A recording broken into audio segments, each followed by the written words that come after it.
Kaba parliament aba opposition mukimanyi bulungi mwena nti namba y'ababaka ba parliament aba opposition ntono tesobola kutuwanguza naye era tukoze statement actually tusanyuse nnyo omulundi guno omulundi oguwedde mbaka parliament opposition yesimbawo Honorable Ssemujju obululu bwe yafuna nga tebu reflecting namba ntuufu ya opposition but this time round tufunye enamba obululu bwe tusuubira bwennyini okuva mu opposition tetubadde disappointed nti bamemba baffe bonna bakoze ekintu ekituufu ombaka parliament Honorable Both simutegeera nnyo simumanyi nnyo naye tugenda kumutunuulira fenga essiga erya parliament erya legislature twagala okulaba speaker waffe nga yetengeredde nga tayawuliriza tasalawo okusinziira ku executive kyemulaga kenye yenguzi parliament yaffe epaintingiddwa nnyo ekifaananyi ekyenguzi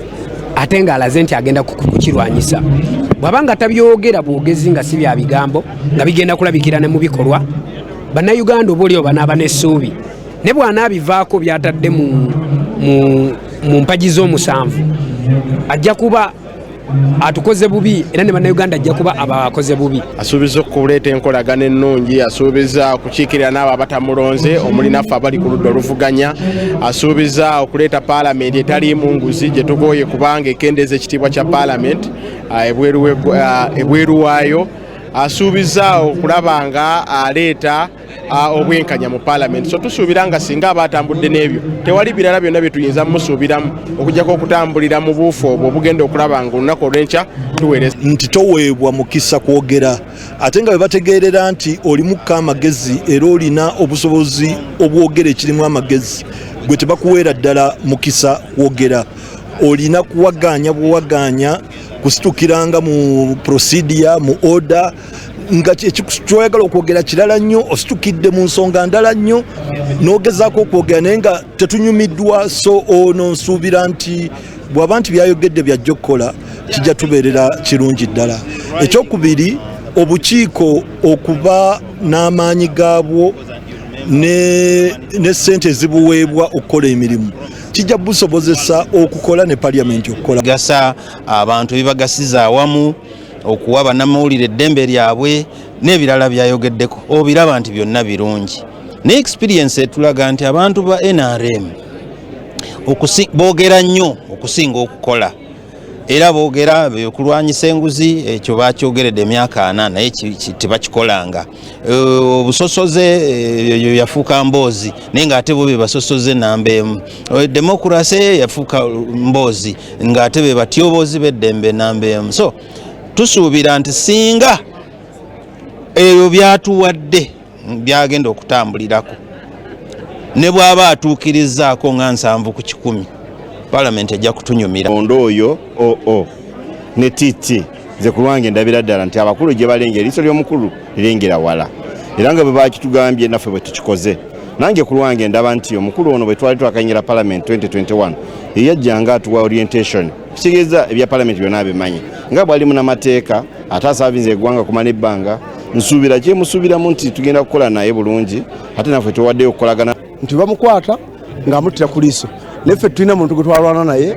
ffe abaffe bantu batuwadde obuyinza era tulina kukozesa buyinza obwo okulaba nga tutuukiriza ebyo batusuubiramu ne bambi abalwanyi buli wabadde akola ekibi ng'addayo wakamanda ffe tulina kamanda ne chief ffe tuli okulwa abantu era n'abantu bali okulwaffe so tusuubira kumalawo enguzi tugenda gimalawo era obosi atandikidde walungi myaka 2 ng'enguzi ewedde so eno parliament era n'olwokuba nti naye by the way obosi aze ku mission ogikola waba wakusindise so yasindikiddwa ku mission kumalawo nguzi so ayinza nakyo kimalawo agambye namba emu ajja kubeera sipiika wa bonna n'abo abatamulonze parliament gye tubadde mutulaba nga tuguluba ne sipiika nga tugamba naye sipiika lwaki onyigiriza sayidi yaffe oli mukulembeze waffe nnaabo obeera refree olina okulamula bulungi omuzannyo guno bw'olaba oli ng'akuba munne endobo ng'ofuwa firimbi naye ate ng'oluusi sipiika ye kennyini akuba endobo n'agamba memba gwe shut up you're speaking nonsense naki oyabeera speaker nabaki